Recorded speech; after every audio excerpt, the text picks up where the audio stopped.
Práve testujem telefón Unihertz Titan 2, telefón s plnohodnotnou fyzickou QWERTY klávesnicou. Najviac ma zaujímalo, ako sa na tejto QWERTY klávesnici bude písať, pretože toto bude ten hlavný benefit, aspoň by mal byť hlavný benefit takéhoto telefónu. A zatiaľ sa mi zdá, že telefón nepodporuje automatickú opravu slovenčiny.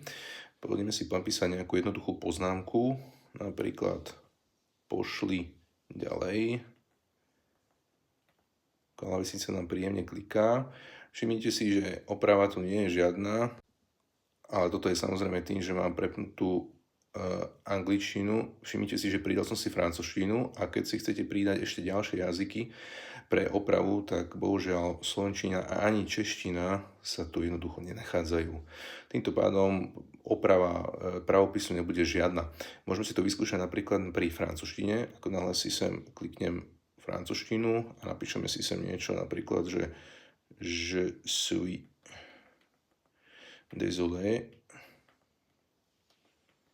tak si všimnite, že už nám to tu ponúka automatickú opravu. Bohužiaľ, čeština, slovenčina zatiaľ žiadna. Dúfajme, že Unihertz na tomto popracuje.